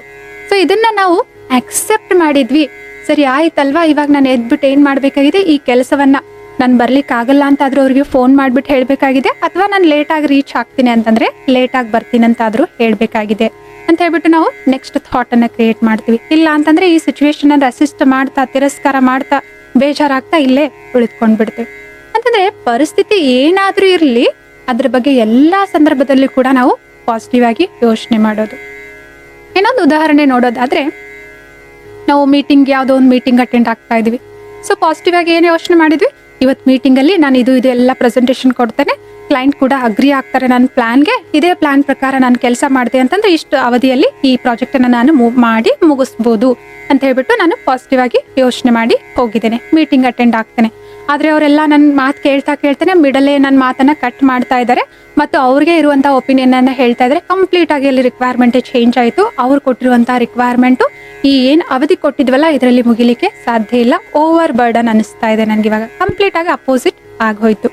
ಸೊ ಇವಾಗ ನಾನೇನಾದ್ರೂ ಬೇಜಾರಾದ್ರೆ, ದುಃಖಿ ಆದೆ, ಅಪ್ಸೆಟ್ ಆದೆ ಅಂತಂದ್ರೆ ನಾನು ಪಾಸಿಟಿವ್ ಯೋಚನೆ ಮಾಡ್ತಾ ಇಲ್ಲ, ಪಾಸಿಟಿವ್ ಥಿಂಕಿಂಗ್ ಮಾಡ್ತಾ ಇಲ್ಲ ಅಂತ ಅರ್ಥ ಇದೆ. ಯಾಕೆಂದ್ರೆ ಯಾವುದೇ ಸಂದರ್ಭದಲ್ಲಿ ಕೂಡ ನಾನು ಏನ್ ಮಾಡ್ಬೇಕಾಗಿದೆ, ಸಕಾರಾತ್ಮಕವಾಗಿನೇ ಯೋಚನೆ ಮಾಡ್ಬೇಕಾಗಿದೆ. ಏನಾಗಿದೆ ಅಲ್ವಾ, ಇದೇ ಆಗ್ಬೇಕಾಗಿತ್ತು ಈ ಸಂದರ್ಭದಲ್ಲಿ ಅಂತ ತಕ್ಷಣ 1 ಸೆಕೆಂಡಲ್ಲಿ ಅದನ್ನು ಸ್ವೀಕಾರ ಮಾಡಿದ್ವಿ ಅಂತಂದ್ರೆ ಅವಾಗ ಹೇಳ್ಬೋದು ನನ್ನಲ್ಲಿ ಪಾಸಿಟಿವ್ ಥಿಂಕಿಂಗ್ ಇದೆ ಅಥವಾ ಸಕಾರಾತ್ಮಕವಾಗಿ ವಿಚಾರ ಮಾಡುವಂತ ಸಾಮರ್ಥ್ಯ ಅಥವಾ ಶಕ್ತಿ ಇದೆ ಅಂತ ಹೇಳ್ಬೋದು. ಯಾಕೆಂತಂದ್ರೆ ಎಷ್ಟೋ ಬಾರಿ ನಾವು ಪಾಸಿಟಿವ್ ಥಿಂಕಿಂಗ್ ಅಂತ ಹೇಳ್ತಾ ಹೇಳ್ತಾ ಸಿಕ್ಕಾಪಟ್ಟೆ ಹಾಯಿ ದಿ ಬೆಸ್ಟ್ ಎಕ್ಸ್ಪೆಕ್ಟೇಷನ್ ಇಟ್ಕೊಂಡಿರ್ತೀವಿ, ಅವಾಗ್ಲೇ ಜಾಸ್ತಿ ನಿರಾಶೆಗೊಳಗಾಗ್ತವೆ.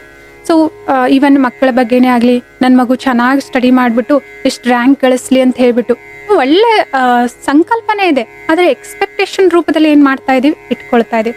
ಮಗುವಿಗೆ ಅದರದೇ ಆದ ಸಾಮರ್ಥ್ಯ ಇದೆ, ಮಗುನು ಕೂಡ ತನ್ನ ಬೆಸ್ಟ್ ನ ಟ್ರೈ ಮಾಡ್ತಾ ಇದೆ. ಒಂದ್ ವೇಳೆ ನಾವು ಇಟ್ಕೊಂಡ್ ಸಂಕಲ್ಪ ರಿಸಲ್ಟ್ ಅಲ್ಲಿ ಮ್ಯಾಚ್ ಆಗ್ಲಿಲ್ಲ ಅಂತಂದ್ರೆ ತಕ್ಷಣ ಅದನ್ನ ಸ್ವೀಕಾರ ಮಾಡ್ಬಿಟ್ಟು ಮಗುವಿಗೆ ಅಭಿನಂದನೆ ಹೇಳೋದಾಗ್ಲಿ, ಅಪ್ರಿಶಿಯೇಟ್ ಮಾಡೋದಾಗ್ಲಿ, ಮತ್ತೆ ಅವ್ರ ಜೊತೆ ಮಾತನಾಡಿ ಯಾಕೆ ಏನಾಯ್ತು, ನೆಕ್ಸ್ಟ್ ಟೈಮ್ ಇನ್ನು ಹೇಗ್ ಮಾಡ್ಬೋದು ಅಂತ ಒಂದು ಸಕಾರಾತ್ಮಕವಾಗಿ ನಾವು ಯೋಚನೆ ಮಾಡ್ಬೇಕು ಅಂತಂದ್ರೆ ಮೊದಲನೇದಾಗಿ ಆ ಸಿಚುವೇಶನ್ ಅನ್ನ, ಪರಿಸ್ಥಿತಿಯನ್ನ ತಕ್ಷಣ ಒಪ್ಕೊಳ್ಬೇಕು. ಹೇಗಿದೆ ಹಾಗೆ ಏನು ಕ್ವಶನ್ ಮಾಡದೆ ಸೊ ಒಪ್ಪಿಕೊಂಡ್ವಿ ಅಂತಂದ್ರೆ ನೆಕ್ಸ್ಟ್ ನಾವು ಇನ್ನು ಅದನ್ನ ಜಾಸ್ತಿ ಹೇಗ್ ಮಾಡೋದಂತ ಯೋಚನೆ ಮಾಡ್ತೀವಿ, ಇನ್ನು ಅದನ್ನ ಸರಿ ಹೇಗ್ ಮಾಡ್ಬೋದು ಅಂತ ಹೇಳ್ಬಿಟ್ಟು ಯೋಚನೆ ಮಾಡ್ತೀವಿ. ಅಂತಂದ್ರೆ ಇಲ್ಲಿ ನನ್ನ ಜೀವನದಲ್ಲಿ ಏನೇ ನಡೀತಾ ಇದ್ರು ಇದು ನನ್ನ ಸಂಸ್ಕಾರದ ಪ್ರತಿಫಲ ಆಗಿದೆ, ನನ್ನ ಕರ್ಮಗಳ ರಿಸಲ್ಟ್ ಆಗಿದೆ. ಸೊ ಎರಡೂ ಜ್ಞಾನವನ್ನ ನಾವು ಮನಸ್ಸಿನಲ್ಲಿ ಇಟ್ಕೊಂಡ್ಬಿಟ್ಟು ಪ್ರತಿಯೊಂದು ಪರಿಸ್ಥಿತಿ ಹೇಗಿದೆ, ವ್ಯಕ್ತಿಗಳಾದ್ರೂ ಆಗಿರ್ಬೋದು, ಸಂಬಂಧ ಆದ್ರೂ ಆಗಿರ್ಬೋದು, ಅಥವಾ ಇನ್ಯಾವುದಾದ್ರೂ ಆಗಿರ್ಬೋದು, ರಿಸಲ್ಟ್ ನನ್ನಿಂದನೇ ನನಗೆ ನಿರೀಕ್ಷೆ ಇರ್ಬೋದು, ಇನ್ನೊಬ್ರಿಂದನೇ ಇರ್ಬೋದು, ಪ್ರತಿಯೊಂದರಲ್ಲಿ ನಾನು ಸಕಾರಾತ್ಮಕವಾಗಿರ್ಬೇಕು ಅಂತಂದ್ರೆ ಮೊದಲನೇ ಜ್ಞಾನ ಏನು, ಎಲ್ಲಾನು ಕೂಡ ಏನ್ ರಿಟರ್ನ್ ಬರ್ತಾ ಇದೆ ಇದು ನನ್ನ ಸಂಸ್ಕಾರಗಳ ಪ್ರತಿಫಲ ಆಗಿದೆ, ಇದು ನನ್ನ ಕರ್ಮದ ಪ್ರತಿಫಲ ಆಗಿದೆ ಅಂತ ತಕ್ಷಣ ಒಪ್ಕೊಂಡ್ವಿ ಅಂತಂದ್ರೆ ಆಮೇಲೆ ಇದನ್ನ ಇನ್ನು ಹೆಂಗ್ ಸರಿ ಮಾಡ್ಬೇಕು ಅಂತ ಹೇಳ್ಬಿಟ್ಟು, ಉದಾಹರಣೆಗೆ ನಾನು ಇಷ್ಟು ರಿಸಲ್ಟ್ ಎಕ್ಸ್ಪೆಕ್ಟ್ ಮಾಡಿದ್ದೆ ಯಾವುದೋ ಒಂದು ಎಕ್ಸಾಮ್ ಕೊಟ್ಬಿಟ್ಟು, ಸೊ ನಾನು ರಿಸಲ್ಟ್ ಎಕ್ಸ್ಪೆಕ್ಟ್ ಮಾಡಿದಷ್ಟು ಬರಲಿಲ್ಲ. ಸೊ ಪಾಸಿಟಿವ್ ಥಿಂಕಿಂಗ್ ಅಂತಂದ್ರೆ ಏನು, ಸರಿ ಇಷ್ಟು ಬಂತಲ್ವಾ ನಾನು ಒಪ್ಕೊಳ್ತೇನೆ, ಸರಿ ಈಗ ನೆಕ್ಸ್ಟ್ ಇನ್ನು ನಾನು ಜಾಸ್ತಿ ಮಾಡ್ಬೇಕಂತಂದ್ರೆ ಎಲ್ಲಿ ಮಿಸ್ಟೇಕ್ ಆಗಿದೆ, ಅದನ್ನ ಹೇಗೆ ಸರಿಪಡಿಸ್ಕೊಳ್ಬೇಕಾಗಿದೆ, ಈ ಸಮಯಕ್ಕೆ ಇದೇ ಬೆಸ್ಟ್ ಆಗಿದೆ, ಬಟ್ ಇದನ್ನ ಇನ್ನು ನಾನು ಬೆಸ್ಟ್ ಹೇಗ್ ಮಾಡ್ಬೋದು ಅಂತ ಹೇಳ್ಬಿಟ್ಟು ನಾನು ಕಾಮ್ ಆಗಿದ್ದೆ, ಸ್ಥಿರವಾಗಿದ್ದೆ, ಅದನ್ನ ಸ್ವೀಕಾರ ಮಾಡಿದೆ ಅಂತಂದ್ರೆ ಪ್ರತಿಯೊಂದು ಹಂತದಲ್ಲಿ ನಾನು ನನ್ನ ಶಕ್ತಿಯನ್ನ ನಷ್ಟಗೊಳಿಸ್ಕೊಳ್ಳೋದಿಲ್ಲ. ಇಲ್ಲ ಅಂತಂದ್ರೆ ಏನಾಗುತ್ತೆ, ಯೋಚನೆ ಒಂದ್ ಮಾಡಿರ್ತೇವೆ, ಆ ರಿಸಲ್ಟ್ ನಮ್ಮ ಯೋಚನೆಗೆ ತಕ್ಕಂತೆ, ನಮ್ಮ ಎಕ್ಸ್ಪೆಕ್ಟೇಷನ್ ತಕ್ಕಂತೆ ಆಗ್ಲಿಲ್ಲ ಅಂತಂದ್ರೆ ಎಷ್ಟೋ ದಿನ ಅಪ್ಸೆಟ್ ಆಗ್ಬಿಟ್ಟು ನೆಗೆಟಿವ್ ಆಗಿ ಯೋಚನೆ ಮಾಡ್ತಾ, ವ್ಯರ್ಥವಾಗಿ ಯೋಚನೆ ಮಾಡ್ತಾ, ಬೇಜಾರುಗೊಳ್ತಾ ನಮ್ಮ ಆಂತರಿಕ ಶಕ್ತಿಯನ್ನ ನಷ್ಟ ಮಾಡ್ಕೊಂಡ್ ಬಿಟ್ಟಿರ್ತೇವೆ. ಆ ಆಂತರಿಕ ಶಕ್ತಿ ಏನಕ್ಕೆ ಬೇಕಾಗಿರುತ್ತೆ, ಮರಳಿ ಪ್ರಯತ್ನ ಮಾಡೋದಕ್ಕಾಗಿ, ಇನ್ನು ಹೆಚ್ಚಿನ ರಿಸಲ್ಟ್ ಅನ್ನ ತಂದುಕೊಳ್ಳೋದಕ್ಕಾಗಿ ಬೇಕಾಗಿರುತ್ತೆ ಅದು. ಸೊ ಆದ್ರಿಂದ ಇನ್ನೊಬ್ಬರ ಬಗ್ಗೆನೂ ಕೂಡ ನೀವು ಪ್ರಾರ್ಥನೆ ಮಾಡೋದಾದ್ರೆ ಆಗಿರ್ಬೋದು, ಪ್ರೇಯರ್ ಮಾಡೋದಾದ್ರೂ ಆಗಿರ್ಬೋದು, ಅಥವಾ ನಿಮ್ ಬಗ್ಗೆ ನೀವೇ ಸಕಾರಾತ್ಮಕವಾಗಿ ಯೋಚನೆ ಮಾಡೋದಾದ್ರೂ ಆಗಿರ್ಬೋದು, ಏನ್ ಮಾಡ್ಬೇಕಾಗಿದೆ, ಎಂಥದೇ ಪರಿಸ್ಥಿತಿ ಬಂದ್ರು, ಎಲ್ಲಾ ಪರಿಸ್ಥಿತಿಗಳು ಪರ್ಫೆಕ್ಟ್ ಆಗಿರ್ಲಿ, ಚೆನ್ನಾಗಿರ್ಲಿ ಅಂತಲ್ಲ, ಎಂಥದೇ ಪರಿಸ್ಥಿತಿ ಏನಾದ್ರೂ ಬರ್ಲಿ, ಸವಾಲುಗಳು ಏನಾದ್ರೂ ಇರ್ಲಿ, ಆದ್ರೆ ಆ ಸವಾಲನ್ನ ಎಲ್ಲಾನು ಎದುರಿಸುವಂತಹ ಶಕ್ತಿ ನನ್ನಲ್ಲಿ ಬರ್ಲಿ, ಈ ತರ ಪ್ರಾರ್ಥನೆ ಮಾಡ್ಬೇಕಾಗಿದೆ. ಅಥವಾ ಇನ್ನೊಬ್ರಿಗೋಸ್ಕರ ಪ್ರಾರ್ಥನೆ ಮಾಡ್ತಾ ಇದೀವಿ ಅಂತಂದ್ರೆ ಅವ್ರ ಜೀವನದಲ್ಲಿ ಎಲ್ಲಾನು ಒಳ್ಳೇದಾಗ್ಲಿ, ಅವ್ರಿಗೆ ಯಾವುದೇ ಕಷ್ಟ ಬರಬಾರ್ದು ಅಂತಂದ್ರೆ ಇದು ನಮ್ಮ ಇಚ್ಛೆ ಆಯ್ತು, ನಮ್ಮ ಡಿಸೈರ್ ಆಯ್ತು, ನಮ್ಮ ಎಕ್ಸ್ಪೆಕ್ಟೇಷನ್ ಆಯ್ತು, ಬೆಸ್ಟ್ ಎಕ್ಸ್ಪೆಕ್ಟೇಷನ್ ಆಯ್ತು. ಆದ್ರೆ ಇದೆಲ್ಲಾನು ಕೂಡ ಎಲ್ಲಾ ಸಮಯದಲ್ಲಿ ಪೂರ್ಣ ಆಗ್ಲಿಕ್ಕೆ ಸಾಧ್ಯ ಇಲ್ಲ. ಪಾಸಿಟಿವ್ ಥಿಂಕಿಂಗ್ ಅಂತಂದ್ರೆ ಅಥವಾ ಪ್ರೇಯರ್ ಅಂತಂದ್ರೆ ನಾವು ಯಾವ ರೀತಿ ಮಾಡ್ಬೇಕಾಗಿದೆ, ಅವ್ರ ಜೀವನದಲ್ಲಿ ಎಂಥದೇ ಸವಾಲುಗಳು ಬಂದ್ರು, ಪರಿಸ್ಥಿತಿ ಬಂದ್ರು, ಅದೆಲ್ಲವನ್ನ ಸಕಾರಾತ್ಮಕವಾಗಿ ಶಕ್ತಿಶಾಲಿಯಾಗಿ ಎದುರಿಸುವಂತಹ ಶಕ್ತಿ, ಸಾಮರ್ಥ್ಯ ದೇವರು ಅವ್ರಿಗೆ ಕೊಡ್ಲಿ ಅಂತ ನಾವು ಪ್ರಾರ್ಥನೆ ಮಾಡ್ಬೇಕಾಗಿದೆ. ಸ್ವಯಂನ ಬಗ್ಗೆನೂ ಕೂಡ ಏನಾದ್ರೂ ಯಾವುದೇ ಪರಿಸ್ಥಿತಿಯನ್ನು ನೀವು ಎದುರಿಸ್ತಾ ಇದ್ದೀರಾ ಅಂತಂದ್ರೆ ಏನ್ ಬೇಡ್ಕೊಳ್ಬೇಕಾಗಿದೆ, ಸವಾಲುಗಳು ಎಷ್ಟಾದ್ರೂ ಕಠಿಣವಾಗಿರ್ಲಿ, ನನ್ನ ಶಕ್ತಿ ಇದಕ್ಕಿಂತ ಜಾಸ್ತಿ ಇರ್ಲಿ, ಇದೆಲ್ಲವನ್ನ ನಾನು ಸಕಾರಾತ್ಮಕವಾಗಿ ಸ್ವೀಕಾರ ಮಾಡಿ ಎದುರಿಸ್ಬಿಟ್ಟು ದಾಟಬೇಕಾಗಿದೆ. ಇಂಥದನ್ನ ನಾವು ಪ್ರಾರ್ಥನೆ ಮಾಡ್ಬೇಕಾಗಿದೆ. ಮತ್ತು ಪ್ರತಿಯೊಂದು ಏನೆಲ್ಲ ಆಗ್ತಾ ಇದೆಯಲ್ವಾ ಅದನ್ನ ಮೊದಲು ಸ್ವೀಕಾರ ಮಾಡ್ಬೇಕಾಗಿದೆ. ಸ್ವೀಕಾರ ಮಾಡೋದು ಅಂತಂದ್ರೆ ಏನೆಲ್ಲ ಆಗ್ತಾ ಇದೆ ಸರಿ ಅಂತ ಒಪ್ಕೊಂಡ್ಬಿಟ್ಟು ಸುಮ್ಮನೆ ಇರೋದು ಅಂತ ಅರ್ಥ ಅಲ್ಲ. ಮೊದಲು ಒಪ್ಕೊಳ್ಬೇಕಾಗಿದೆ. ಒಬ್ಬರ ಸಂಸ್ಕಾರನೇ ಇರ್ಬೋದು, ನಾನು ಇವ್ರಿಗೆ ಈ ರೀತಿ ಮಾಡಬೇಡ ಅಂತ ಹೇಳ್ತಾ ಇದ್ದೀನಿ, ಆದ್ರೆ ಅವ್ರು ಪದೇ ಪದೇ ಹಂಗೆ ಮಾಡ್ತಾ ಇದ್ದಾರೆ. ಉದಾಹರಣೆಗೆ ನಂಗೆ ಸುಳ್ಳು ಹೇಳೋದೆಲ್ಲ ಇಷ್ಟ ಇಲ್ಲ, ನಾನು ಸುಳ್ಳು ಹೇಳ್ಬೇಡಿ ಅಂತ ಹೇಳ್ತಾ ಇದ್ದೀನಿ, ಆದ್ರೂ ಅವ್ರು ಪದೇ ಪದೇ ಬಂದು ಸುಳ್ಳು ಹೇಳ್ತಾ ಇದ್ರೆ ಇವ್ರ ಬಗ್ಗೆ ನಾನೇನ್ ಸಕಾರಾತ್ಮಕವಾಗಿ ಯೋಚನೆ ಮಾಡ್ಬೇಕಾಗಿದೆ ಅಂತ ಪ್ರಶ್ನೆ ಬರ್ಬೋದು ಅಲ್ವಾ. ಪದೇ ಪದೇ ನಾನು ಹೇಳ್ತಾ ಇದ್ದೀನಿ ಸುಳ್ಳು ಹೇಳ್ಬೇಡಿ, ನಾನು ಸ್ವೀಕಾರನೆ ಮಾಡ್ತಾನೆ, ಏನು ನಾನು ಪನಿಷ್ಮೆಂಟ್ ಕೊಡಲ್ಲ, ಸುಳ್ಳು ಹೇಳ್ಬೇಡಿ ಅಂತ ಹೇಳ್ತೀನಿ, ಆದ್ರೂ ಅವ್ರು ಸುಳ್ಳು ಹೇಳ್ತಾರೆ. ಏನ್ ಯೋಚನೆ ಮಾಡ್ಬೇಕಾಗಿದ್ರೆ ಇಲ್ಲಿ ನಾವೇನ್ ಹೇಳ್ತೀವಿ, ಎಷ್ಟು ಹೇಳಿದ್ರು ಅಷ್ಟೇ, ಅವ್ರಿಗೆ ಅವ್ರು ಸುಳ್ಳು ಹೇಳೋ ಗುಣ ಬಿಡೋದೇ ಇಲ್ಲ ಅವರು ಅಂತ ಹೇಳ್ಬಿಟ್ಟು ನಾವು ಅವ್ರನ್ನ ಟೀಕೆ ಮಾಡ್ತೀವಿ, ನೆಗೆಟಿವ್ ಆಗಿ ಯೋಚನೆ ಮಾಡ್ತೀವಿ, ಇನ್ನೊಬ್ಬರ ಬಗ್ಗೆ ವರ್ಣನೆ ಕೂಡ ಮಾಡ್ತೀವಿ. ಸೊ ಇದರಿಂದ ಏನಾಗುತ್ತೆ, ಸುಳ್ಳು ಹೇಳುವಂತಹ ಸಂಸ್ಕಾರ ಅವರಲ್ಲಿ ಇನ್ನೂ ಗಟ್ಟಿ ಆಗ್ತಾ ಹೋಗ್ತಾ ಇದೆ. ಯಾಕಂದ್ರೆ ನಾವು ಅದೇ ಎನರ್ಜಿ ಕಳಿಸ್ತಾ ಇದ್ದೇವೆ, ಇನ್ನೊಬ್ರು ಯಾರ ಮುಂದೆ ಹೇಳ್ತಾ ಇದೀನಿ ಅವರು ಹಾಗೆ ಅವ್ರ ಬಗ್ಗೆ ಯೋಚನೆ ಮಾಡ್ತಿದ್ರು. ಓ, ಇವರು ಸುಳ್ಳು ಹೇಳ್ತಾರೆ, ಇವ್ರ ಹತ್ರ ಸುಳ್ಳು ಹೇಳೋ ಸಂಸ್ಕಾರ ಇದೆ ಅಂತ ಹೇಳ್ಬಿಟ್ಟು. ಏನ್ ಪಾಸಿಟಿವ್ ಆಗಿ ಯೋಚನೆ ಮಾಡ್ಬೇಕಾಗಿದೆ ಇಲ್ಲಿ, ಅರ್ಥ ಮಾಡ್ಕೊಳ್ಬೇಕಾಗಿದೆ. ಸುಳ್ಳು ಯಾಕೆ ಹೇಳ್ತಾರೆ ಜನರು? ಸೊ ಅವ್ರ ಹತ್ರ ಸತ್ಯ ಹೇಳುವಂತ ಶಕ್ತಿ ಇಲ್ಲ. ಯಾಕೆ ಶಕ್ತಿ ಇಲ್ಲ? ಅವ್ರು ಬಲಹೀನರಾಗಿದ್ದಾರೆ. ಈ ಸಮಯದಲ್ಲಿ ಅವ್ರು ಈ ಸಂಸ್ಕಾರಕ್ಕೆ ವಶ ಆಗಿದ್ದಾರೆ. ಅವ್ರಿಗೆ ಏನ್ ಬೇಕಾಗಿದೆ? ಶಕ್ತಿಯ ಅವಶ್ಯಕತೆ ಇದೆ. ಸತ್ಯವನ್ನ ಹೇಳುವಂತಹ ಶಕ್ತಿಯ ಅವಶ್ಯಕತೆ ಇದೆ. ಶಕ್ತಿಯನ್ನ ಹೇಗ್ ತುಂಬಬಹುದು? ನಾನು ಅವ್ರಿಗೆ ಆಶೀರ್ವಾದ ನೀಡ್ತಾ, ಅವ್ರ ಬಗ್ಗೆ ಶುಭ ಭಾವನೆಯನ್ನ ಇಡ್ತಾ ಅವ್ರಿಗೆ ನಾನು ಶಕ್ತಿಯನ್ನ ಕಳಿಸ್ಬೋದಾಗಿದೆ, ತುಂಬಬಹುದಾಗಿದೆ. ಅದಕ್ಕೆ ನೆಕ್ಸ್ಟ್ ಯಾರೇ ಸುಳ್ಳು ಹೇಳಿದ್ರು ಅಂತಂದ್ರು ಕೂಡ ಏನ್ ಯೋಚನೆ ಮಾಡ್ಬೇಕಾಗಿದೆ? ಈ ಸಮಯದಲ್ಲಿ ಇವ್ರ ಹತ್ರ ಸತ್ಯವನ್ನ ಹೇಳುವಂತಹ ಶಕ್ತಿ ಇಲ್ಲ. ಅದಕ್ಕೆ ನಾನು ದೇವರ ಹತ್ರ ಪ್ರಾರ್ಥನೆ ಮಾಡ್ತೇನೆ, ಇವರಿಗೆ ಸತ್ಯವನ್ನ ಹೇಳುವಂತಹ, ಒಪ್ಪಿಕೊಳ್ಳುವಂತಹ, ಧಾರಣೆಯನ್ನ ಮಾಡ್ಕೊಳ್ಳುವಂತಹ ಶಕ್ತಿ ಇವರಲ್ಲಿ ತುಂಬಲಿ, ಬರ್ಲಿ ಅಂತ ದೇವರಲ್ಲಿ ನಾನು ಪ್ರಾರ್ಥನೆ ಮಾಡ್ತೇನೆ ಅಂತಂದ್ರೆ, ಈ ರೀತಿ ನಾವು ಪ್ರತಿಯೊಂದು ವ್ಯಕ್ತಿ, ಅವರ ವ್ಯವಹಾರ, ಪರಿಸ್ಥಿತಿ ಏನೇ ಆದ್ರೂ ಈ ಮೂಮೆಂಟ್ ಅಲ್ಲಿ ಅದು ಸರಿಯಾಗೇ ಇದೆ, ಅಕ್ಯುರೇಟ್ ಆಗೇ ಇದೆ. ನಮ್ಮ ಸಂಸ್ಕಾರ ಅನುಗುಣವಾಗಿ, ನಮ್ಮ ಕರ್ಮಗಳಿಗೆ ಅನುಗುಣವಾಗಿ ಅದು ಪ್ರತಿಫಲ ಬಂದಿದೆ. ಅದನ್ನ ನಾನು ಸ್ವೀಕಾರ ಮಾಡ್ತೇನೆ. ಈಗ ನೆಕ್ಸ್ಟ್ ನಾನು ಏನ್ ಮಾಡ್ಬೇಕಾಗಿದೆ ಅಂತ ಯೋಚನೆ ಮಾಡೋದೇನಾಗಿದೆ? ಸಕಾರಾತ್ಮಕವಾಗಿ ಯೋಚನೆ ಮಾಡೋದಾಗಿದೆ. ಈಗ ನನ್ನ ಪ್ರತಿಕ್ರಿಯೆ ಏನು ಸಕಾರಾತ್ಮಕವಾಗಿರುತ್ತಲ್ಲ, ಇದು ನನ್ನ ಭವಿಷ್ಯವನ್ನ ಏನ್ ಮಾಡ್ತಾ ಇರುತ್ತೆ? ಶ್ರೇಷ್ಠ ಭಾಗ್ಯದ ರೂಪದಲ್ಲಿ ಕ್ರಿಯೇಟ್ ಮಾಡ್ತಾ ಇರುತ್ತೆ. ಯಾಕೆಂದ್ರೆ ಬಂದಿರೋದೇನು? ನನ್ನ ನಕಾರಾತ್ಮಕ ಕರ್ಮ ವ್ಯವಹಾರದಿಂದ ಬಂದಿರೋ ರಿಸಲ್ಟ್. ಇವಾಗ್ಲೂ ನಾನು ಕೋಪ ಮಾಡ್ಕೊಂಡೆ, ನೆಗೆಟಿವ್ ಆಗಿ ವ್ಯವಹಾರ ಮಾಡಿದೆ ಅಂತಂದ್ರೆ ನನ್ನ ಭವಿಷ್ಯದ ಭಾಗ್ಯದಲ್ಲಿ ಕೂಡ ನಾನು ಏನ್ ಬರೀತಾ ಇದ್ದೇನೆ? ಕೋಪ, ಈರ್ಷ್ಯ, ದ್ವೇಷ, ಇದನ್ನೇ ಬರೀತಾ ಇದ್ದೇನೆ. ಸೊ ಅದಕ್ಕೋಸ್ಕರ ವರ್ತಮಾನದಲ್ಲಿ ಪಾಸಿಟಿವ್ ಆಗಿ ಅದನ್ನ ಸ್ವೀಕಾರ ಮಾಡಿ ಪಾಸಿಟಿವ್ ಆಗಿ ವಿಚಾರ ಮಾಡೋದು ಅಂತಂದ್ರೆ ಏನು? ಭವಿಷ್ಯದಲ್ಲಿ ನನ್ನ ಶ್ರೇಷ್ಠ ಭಾಗ್ಯವನ್ನ ಬರೆದುಕೊಳ್ಳೋದು ಅಂತ ಅರ್ಥ. ಈಗ್ಲೂ ಕೂಡ ಮನಸ್ಸಿನ ಶಾಂತಿಯನ್ನ, ನೆಮ್ಮದಿಯನ್ನ ಅನುಭವ ಮಾಡ್ತೇವೆ. ಈಗ್ಲೂ ಕೂಡ ನಾವು ಖುಷಿಯಾಗಿರ್ತೇವೆ, ಸಂತೋಷವಾಗಿರ್ತೇವೆ. ಭವಿಷ್ಯನೂ ಕೂಡ ಉಜ್ವಲವಾಗಿ ಇರುತ್ತೆ. ಸೊ ಆದ್ರಿಂದ ಇನ್ನೊಬ್ಬರ ವರ್ತನೆ, ಇನ್ನೊಬ್ಬರ ಪ್ರತಿಕ್ರಿಯೆ, ಇನ್ನೊಬ್ಬರ ರಿಯಾಕ್ಟ್ ಅನ್ನ ನಾವು ಕೇಳಿದಾಗ, ನೋಡಿದಾಗ ಆಶ್ಚರ್ಯ ಅನಿಸ್ದಾಗ್ಲೆಲ್ಲ ಸ್ವಲ್ಪ ಸೂಕ್ಷ್ಮವಾಗಿ ನಮ್ಮ ಮೇಲೆ ನಾವು ಗಮನ ಕೊಟ್ವಿ. ಏನ್ ವಿಚಾರ ಮಾಡಿದ್ದೆ ನಾನು, ಯಾಕೆ ಅವ್ರು ಈ ರೀತಿ ರಿಯಾಕ್ಟ್ ಮಾಡಿದ್ರು ಅಂತ ಸ್ವಲ್ಪ ಗಮನ ಕೊಟ್ಟು, ಸೊ ನಮ್ಮ ವಿಚಾರಧಾರೆಯನ್ನು ಅವ್ರ ಪ್ರತಿಯಾಗಿ ನಾವು ಬದಲಾಯಿಸ್ಕೊಂಡ್ವಿ, ಸಕಾರಾತ್ಮಕವಾಗಿ ಯೋಚನೆ ಮಾಡೋ ಅಭ್ಯಾಸವನ್ನ ರೂಢಿಸ್ಕೊಂಡ್ವಿ ಅಂತಂದ್ರೆ ಆಂತರಿಕ ಶಕ್ತಿ ಏನಾಗುತ್ತೆ? ಉಳಿತಾಯ ಆಗ್ತಿರತ್ತೆ, ಜಮಾ ಆಗ್ತಿರತ್ತೆ, ಮತ್ತು ನಾವು ದಿನನಿತ್ಯ ಶಕ್ತಿಶಾಲಿಗಳು ಆಗ್ತಾ ಹೋಗ್ತೇವೆ. ಸೊ ಹಾಗಿದ್ರೆ ಪಾಸಿಟಿವ್ ಥಿಂಕಿಂಗ್ ಅನ್ನ ಯಾವ ರೀತಿ ಅಭ್ಯಾಸ ಮಾಡ್ಬೇಕಾಗಿದೆ? ಧ್ಯಾನ ಒಂದು ಬೆಸ್ಟ್ ಅಭ್ಯಾಸ ಆಗಿದೆ. ಯಾಕೆಂತಂದ್ರೆ ಮೆಡಿಟೇಷನ್ ಅಲ್ಲಿ ನಾವು ಮೈಂಡ್ ಜೊತೆ ಕನೆಕ್ಟ್ ಆಗ್ತೇವೆ, ನಮ್ ಜೊತೆಗೆ ನಾವು ಸೆಲ್ಫ್ ಟಾಕ್ ಮಾಡ್ತೇವೆ, ಮೈಂಡ್ಗೆ ಟ್ರೈನ್ ಮಾಡ್ತೇವೆ, ನಾವು ತರಬೇತಿ ಕೊಡ್ತೇವೆ. ಎಂತಹ ಸಂದರ್ಭದಲ್ಲಿ ಯಾವ ರೀತಿ ವಿಚಾರ ಮಾಡ್ಬೇಕು. ಯಾವಾಗ್ಲೇ ನಿಮ್ಗೆ ಯಾರದೇ ಪ್ರತಿ ಸಿಚುವೇಶನ್, ವ್ಯಕ್ತಿಯ ಪ್ರತಿ ನೆಗೆಟಿವ್ ವಿಚಾರ ಬರ್ತಾ ಇದೆ ಅಂತ ಗೊತ್ತಾಗುತ್ತಲ್ವಾ, ತಕ್ಷಣನೇ ನಿಮ್ಮ ಮೈಂಡ್ ಜೊತೆಗೆ ನೀವು ಕುಳಿತುಕೊಂಡ್ಬಿಟ್ಟು ಚಿಕ್ಕ ಮಗುವಿನ ಜೊತೆ ಹೇಗ್ ಮಾತಾಡ್ತಿರಲ್ವಾ, ಹಾಗೆ ನಿಮ್ಮ ಮನಸ್ಸಿನ ಜೊತೆಗೆ ಮಾತನಾಡ್ಬಿಟ್ಟು ಆ ವ್ಯರ್ಥ ವಿಚಾರವನ್ನ ಏನ್ ಮಾಡಿ? ಪರಿವರ್ತನೆ ಮಾಡಿ. ಯಾವುದೇ ಒಂದು ವಿಚಾರವನ್ನ ಸ್ಟಾಪ್ ಮಾಡ್ಬೇಕು ಅಂತಂದ್ರೆ ಅದು ಇನ್ನೊಂದು ವಿಚಾರದಿಂದನೇ ಮಾಡ್ಲಿಕ್ಕೆ ಸಾಧ್ಯ. ನೆಗೆಟಿವ್ ಅಥವಾ ವ್ಯರ್ಥ ವಿಚಾರವನ್ನ ಒಂದು ಸಕಾರಾತ್ಮಕ ವಿಚಾರವನ್ನ ಮನಸ್ಸಿಗೆ ಹೇಳ್ಬಿಟ್ಟೆ ನೀವು ಸ್ಟಾಪ್ ಮಾಡ್ಬೇಕಾಗುತ್ತೆ, ಕಟ್ ಮಾಡ್ಬೇಕಾಗುತ್ತೆ. ಅದಕ್ಕೆ ಪದೇ ಪದೇ ಹೇಳ್ಬೇಕು, ಈ ರೀತಿ ಅಲ್ಲ, ಈ ರೀತಿ ಯೋಚನೆ ಮಾಡು, ಈ ರೀತಿ ಅಲ್ಲ, ಈ ರೀತಿ ಯೋಚನೆ ಮಾಡು. ಅವ್ರು ಆ ರೀತಿ ವರ್ತಿಸ್ಲಿಕ್ಕೆ, ಆ ರೀತಿ ವ್ಯವಹಾರ ಮಾಡ್ಲಿಕ್ಕೆ ಅವರಿಗೆ ಅವ್ರದೇ ಆದ ಕಾರಣ ಇದೆ. ಈ ಸಮಯದಲ್ಲಿ ಅವ್ರಿಗೆ ಶಕ್ತಿ ಇಲ್ಲದೆ ಇರ್ಬೋದು. ಸೊ ಯಾರಿಗಾದ್ರೂ ಹುಷಾರಿಲ್ಲ, ಸ್ವಲ್ಪ ರೇಗಾಡ್ತಾ ಇದ್ದಾರೆ ಅಂತಂದ್ರೆ ನಮ್ಗೆ ಅರ್ಥ ಆಗುತ್ತಲ್ಲ, ದುಃಖದಲ್ಲಿ ಇದ್ದಾರೆ, ಅದಕ್ಕೆ ರೇಗಾಡ್ತಾ ಇದ್ದಾರೆ, ಇರ್ಲಿ ಬಿಡು, ನಾನು ಅವ್ರ ಜೊತೆ ಪ್ರೀತಿಯಿಂದ ಮಾತಾಡ್ಬೇಕು, ಅವ್ರಿಗೆ ಸಹಾಯ ಮಾಡ್ಬೇಕು ಅಂತ. ಹಾಗೇನೆ ಎಮೋಷನಲ್ ಆಗಿ ಕೆಲವೊಬ್ರು ಏನಾಗಿರ್ತಾರೆ, ವೀಕ್ ಇರ್ತಾರೆ, ಅದಕ್ಕೆ ಕ್ರೋಧ ಮಾಡ್ತಿರ್ತಾರೆ, ಈರ್ಷ್ಯ ಪಡ್ತಿರ್ತಾರೆ, ಅಥವಾ ಅಸೂಯೆ ಪಡ್ತಿರ್ತಾರೆ, ಸುಳ್ಳು ಹೇಳ್ತಿರ್ತಾರೆ. ಅಂತ ಸಂದರ್ಭದಲ್ಲಿ ಕೂಡ ಅವ್ರ ಬಗ್ಗೆ ಅದನ್ನ ಸ್ವೀಕಾರ ಮಾಡ್ತಾ ಅವರಿಗೆ ಸಕಾಶ ಅಥವಾ ಆಶೀರ್ವಾದ ಕೊಡೋದು ಅಥವಾ ಒಳ್ಳೆಯ ಶುಭ ಭಾವನೆಯನ್ನ ಇಡೋದೇನಾಗಿದೆ? ಸಕಾರಾತ್ಮಕವಾಗಿ ವಿಚಾರ ಮಾಡೋದಾಗಿದೆ. ಆತ್ಮೀಯ ಸಹೋದರ ಸಹೋದರಿಯರೇ, ಈ ವಿಷಯದ ಬಗ್ಗೆ ನಿಮ್ಗೇನಾದ್ರೂ ಪ್ರಶ್ನೆಗಳಿದ್ವು ಅಂತಂದ್ರೆ ಈ ವಿಡಿಯೋದ ಕಮೆಂಟ್ ಬಾಕ್ಸ್ ನಲ್ಲಿ ನೀವು ನಮ್ಗೆ ಕೇಳಬಹುದಾಗಿದೆ. ಮತ್ತು ನೇರವಾಗಿ ನಮ್ಮ ಜೊತೆಗೆ ಮಾತನಾಡಿ ನಿಮ್ಮ ಪ್ರಶ್ನೆಯನ್ನ ಕೇಳಲಿಕ್ಕೆ ಇಷ್ಟಪಡ್ತೀರಾ ಅಂತಂದ್ರೆ ಈ ಸ್ಕ್ರೀನ್ ನಲ್ಲಿ ತೋರಿಸಲಾಗಿರುವಂತಹ ಮೊಬೈಲ್ ಸಂಖ್ಯೆಗೆ ನೀವು ಕರೆ ಮಾಡಬಹುದಾಗಿದೆ. ಮುಂದಿನ ಸಂಚಿಕೆಯಲ್ಲಿ ಇನ್ನೊಂದು ಸುಂದರವಾದ ವಿಷಯದೊಂದಿಗೆ ನಾವೆಲ್ಲರೂ ಕೂಡ ಭೇಟಿಯಾಗೋಣ. ಅಲ್ಲಿವರೆಗೂ ತಮ್ಮೆಲ್ಲರಿಗೂ ಕೂಡ ನಮಸ್ತೆ. ಓಂ ಶಾಂತಿ.